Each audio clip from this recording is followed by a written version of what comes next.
Hi friends. तो memory management के हमारे इस दूसरे वीडियो में हम लोग डिटेल में मेमोरी मैनेजमेंट को फिर से समझने की कोशिश करेंगे कि मेमोरी मैनेजमेंट है क्या, इसके ऑब्जेक्टिव्स क्या होते हैं, क्यों मेमोरी मैनेजमेंट की जरूरत होती है।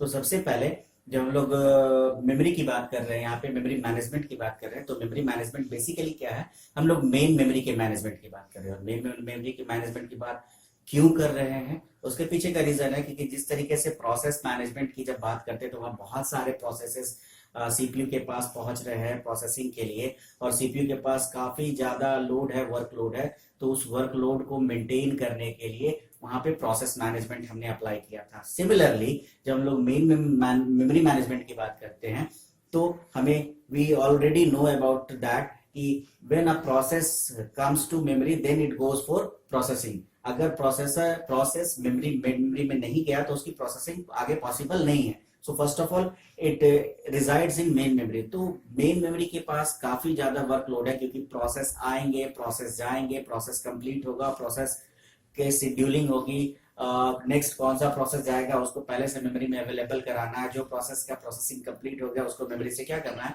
बाहर रखना है। तो ये सारे जो मेमोरी का ओवरलोड है, मेमोरी का जो ओवरलोड है उसको मेंटेन करने के लिए, उसको मैनेज करने के लिए मेमोरी मैनेजमेंट अप्लाई किया जाता है। तो जब मेमोरी की बात करते हैं तो मेन मेमोरी क्या है, बेसिकली ये organised linear one dimensional structure है जिसपे कि हम लोग वर्ड को या फिर उसको बाइट कहते हैं। वर्ड लेंथ जितना साइज होगा हमारे प्रोसेसर का कि जितना वो डेटा को एक बार एग्जीक्यूट कर सकता है, that is the word size. तो वो सीक्वेंस ऑफ वर्ड्स और बाइट को क्या कर रहा है, स्टोर कर रहा है उस लीनियर स्ट्रक्चर पे। सिमिलरली सेकेंडरी स्टोरेज में भी कुछ ऐसा ही होता है। तो जब हम लोग बात करें मेमोरी मैनेजमेंट के ऑब्जेक्टिव्स की, तो इसके क्या क्या ऑब्जेक्टिव्स होते हैं। तो इसका जो बेसिक ऑब्जेक्टिव होता है, जो सबसे पहला ऑब्जेक्टिव है, वो होता है allocation. So what is allocation?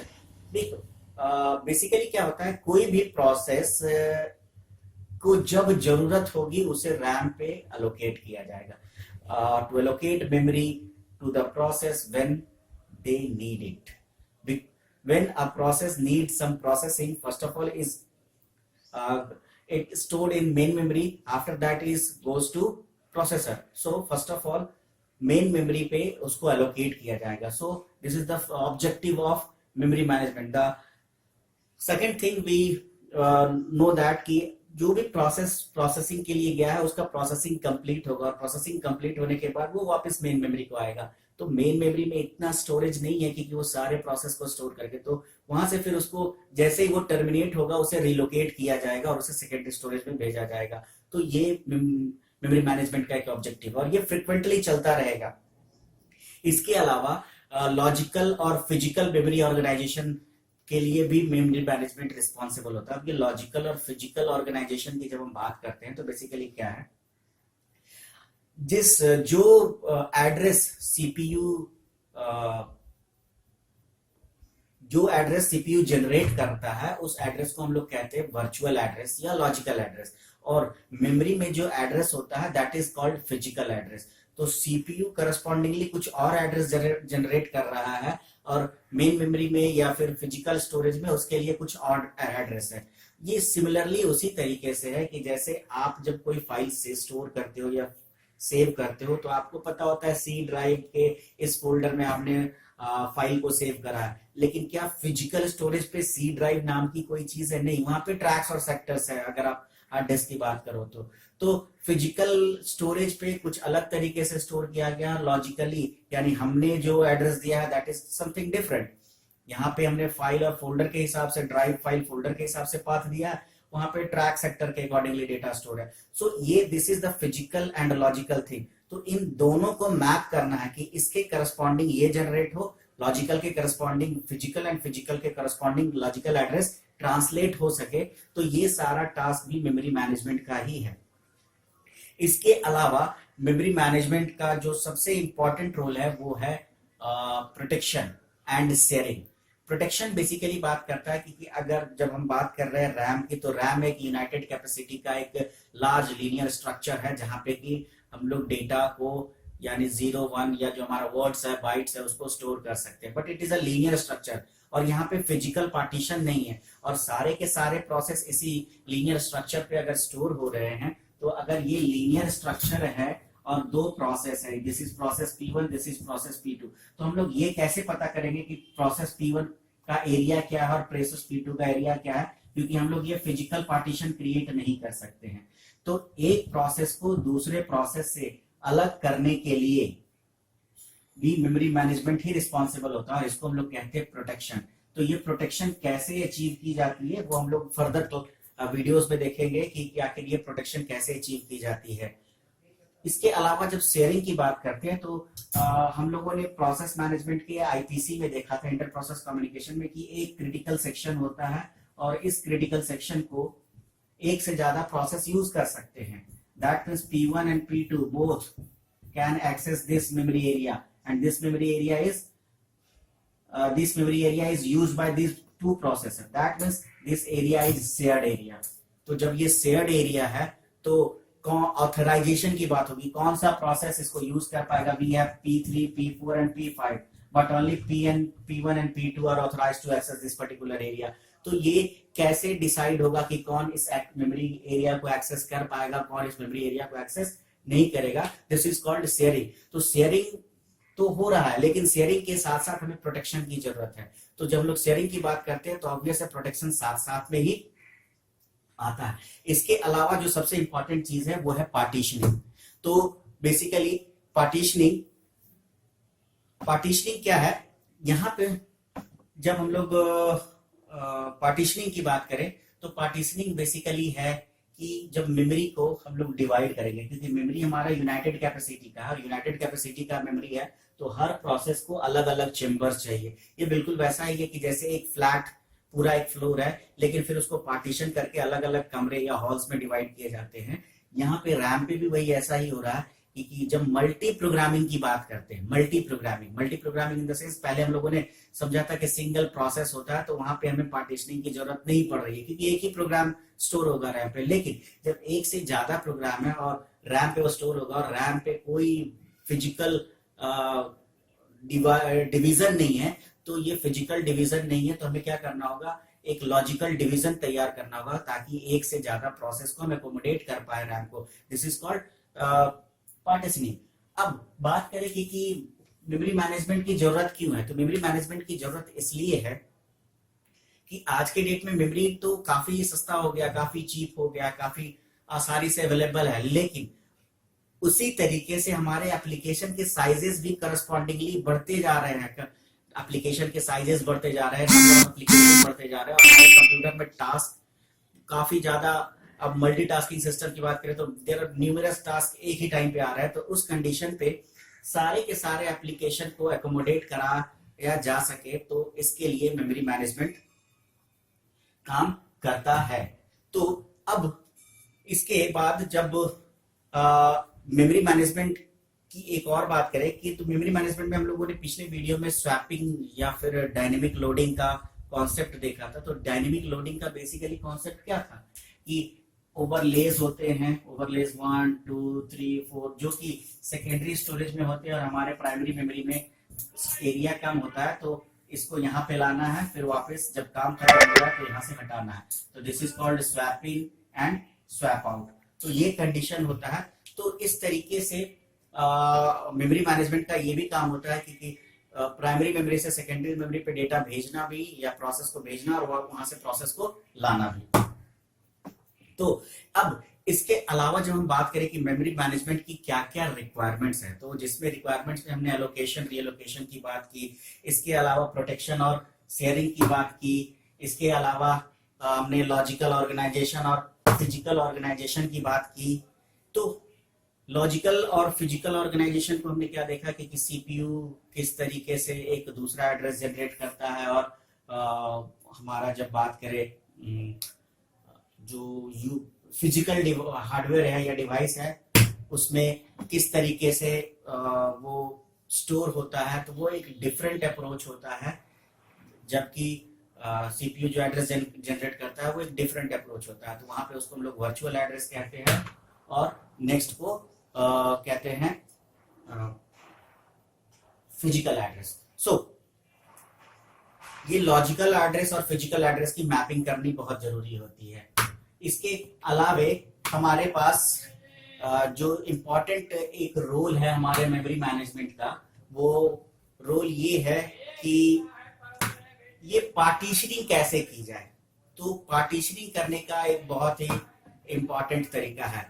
जैसा कि आप यहाँ पे इमेज में देख पा रहे होंगे, तो इमेज में आपको दिख रहा होगा कि जब लोग मेमोरी पार्टीशनिंग की बात करें तो मेमोरी पार्टीशनिंग बेसिकली जिसको हम लोग मेमोरी पार्टीशनिंग कह रहे हैं, ये हम लोग कह रहे हैं मेमोरी एलोकेशन कह रहे हैं इसको। तो ये मेमोरी एलोकेशन कितने तरीके से हो सकता है? तो सबसे पहले ये मेमोरी एलोकेशन दो तरीके से होता है। पहला होता है कंटिन्यूअस एलोकेशन और दूसरा होता है नॉन कंटिन्यूअस एलोकेशन। जब हम लोग कंटिन्यूअस एलोकेशन की बात करते हैं, दैट मींस जब किसी भी प्रोसेस को मेमोरी में स्टोर करना होगा तो जो प्रोसेस का साइज है उतने साइज का ब्लैंक स्पेस या खाली स्पेस होगा, तभी जाके कहीं हम लोग प्रोसेस को अकोमोडेट कर पाएंगे, अदरवाइज नहीं कर पाएंगे। तो कंटिन्यूअस मतलब कि हमें लीनियर ब्लैंक स्पेस चाहिए, टुकड़ों में नहीं चाहिए। Let suppose we have 100 KB process and we have a memory space of 100 KB, then this process can accommodate in that particular.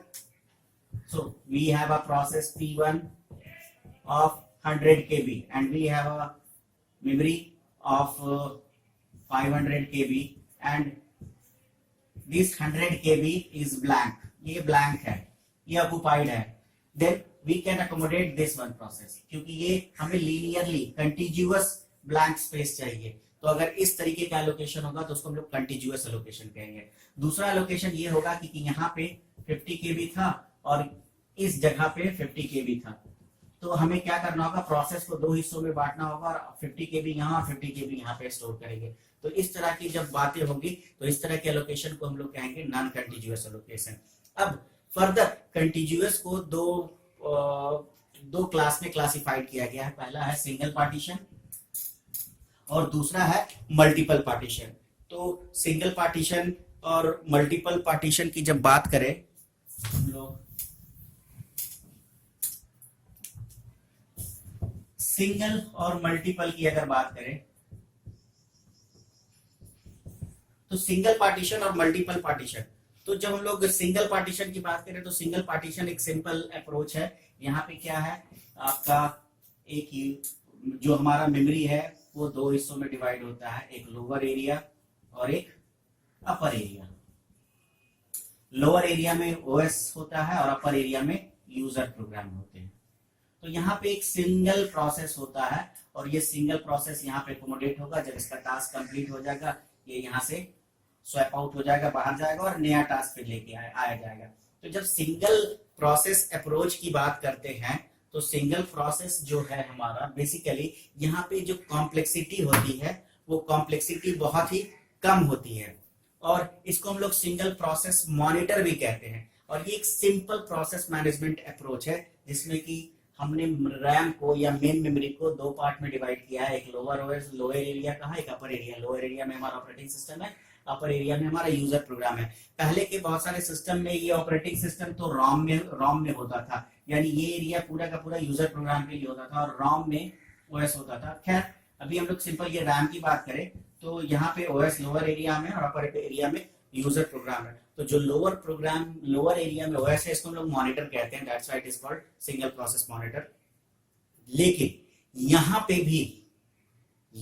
भी प्रोटेक्शन की जरूरत होगी। प्रोटेक्शन की जरूरत कैसे होगी, तो लेट सपोज रैम यहाँ पे सेम है और ये यूजर प्रोग्राम का एरिया है और ये ऑपरेटिंग सिस्टम का एरिया है। यानी अगर कोई एड्रेस एक्स दिया गया तो वो इससे नीचे ना जाए, ये इस एरिया से, क्योंकि यूजर प्रोग्राम का डेटा इस एरिया में है। लेकिन अगर कोई एड्रेस जनरेट आया जो इस एरिया के लिए होगा तो ये एरर होगा, यानी ये सही नहीं है। दैट मींस यहाँ पे भी प्रोटेक्शन की जरूरत है कि हम इस लोअर एरिया को अपर एरिया से क्या कर सके,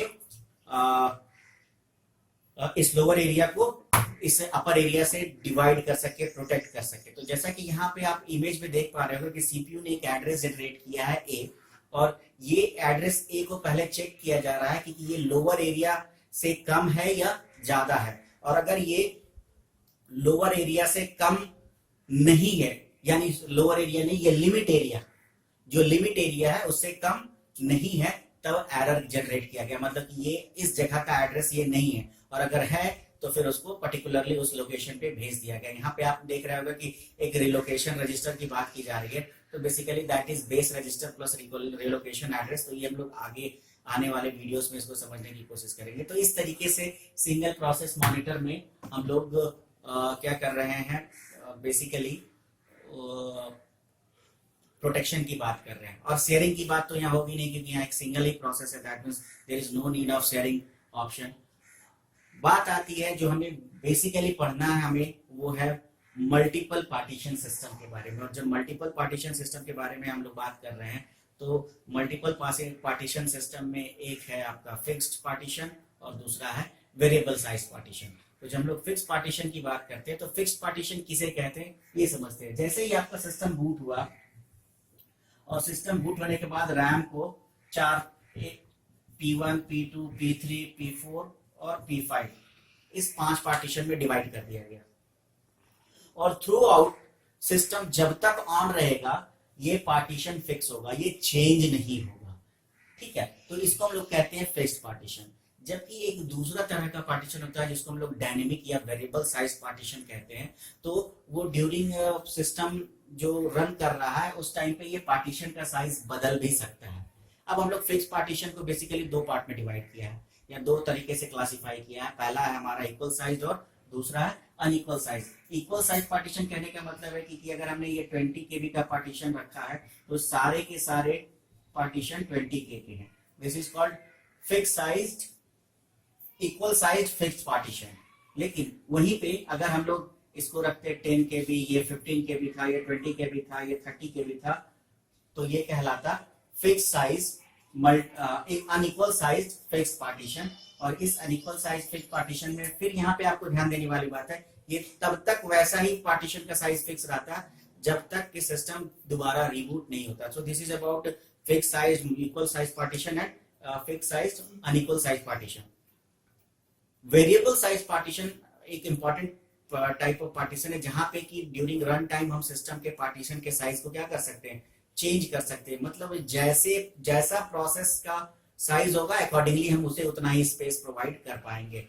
और जब हम लोग फिक्स साइज की बात करते हैं, या उसमें क्या होगा कि जो साइज है हमारा प्रोसेस का साइज छोटा रहा तो हमारा मेमोरी वेस्टेज होगा, अगर हमारा प्रोसेस का साइज बड़ा रहा तो हम प्रोसेस को एकोमोडेट ही नहीं कर पाएंगे।